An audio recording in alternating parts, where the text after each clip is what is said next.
So if there's an imbalance in the body, it's going to affect how the muscles contract, move, and bend. And that's connected to imbalances in our organ system. You know, kinesiology, it's phenomenal. You know, you can evaluate different organ systems in the body by touching points and doing muscle testing. I had a pretty severe allergic reaction last weekend, and my kinesiologist was able to muscle test and figure out that's what was going on. And then I was able to muscle test on my end to figure out some things and talk to Eric, who's a paramedic, and you know, just all of that combined together just brought a lot of relief. I was down all weekend though with it. And so, yeah, so it's very, very helpful. I have identified allergic reactions in my dogs to some of their food using muscle testing.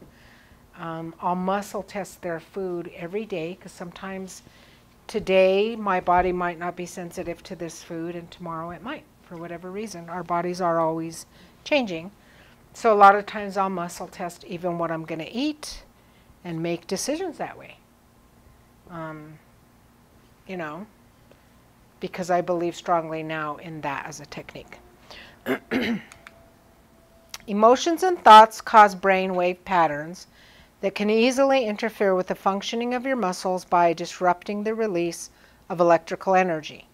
Negative energy weakens a muscle, thus causing an area of the body or system, such as the chakras, to test weak or as having an imbalance. Remember how I went through a couple of my chakras? We'll see, did I stay in balance? I'm still in balance. Great. How can you use muscle testing for mental, physical, and emotional issues? Well, first you set the intention. So you ask yourself in your mind, what are you trying to muscle test? You know, I want to know if Mary has any issues that need to be healed in her heart. So like with love or, you know, being hurt, feeling rejected. So you set the intention in your mind. Most of the time I won't speak it out to a client because I don't want their brain to get involved.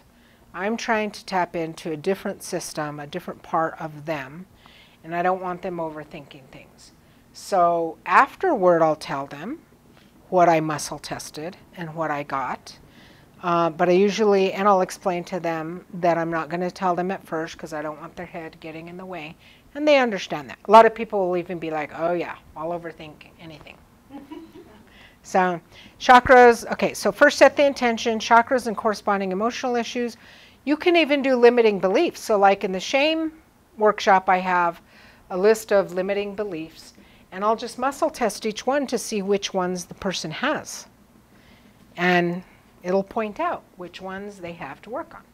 And then I'll muscle test, okay, and can we clear that emotion? So say rejection. You know, can we clear rejection for a gym today? Yes or no? How can we do that? EMDR, you know, whatever we have at our disposal, right? And then muscle test and get the kind of like the game plan, so to speak. Does that make sense? It's pretty amazing. It may even be to take a drink of water because dehydration, right, affects us more than what we think. Dehydration throws off our whole system. Unresolved issues, trauma, including where this trauma is trapped in the body. That's another way that you can use muscle testing, is to ask, where's the trauma trapped in this person's body? And it doesn't mean maybe you feel like you can fix it, maybe you don't, but again, there's people, there's resources. You don't have to be able to correct it. It's helpful to somebody to just feel like, to just give them the information that, well, you know, doing the muscle testing, it seems like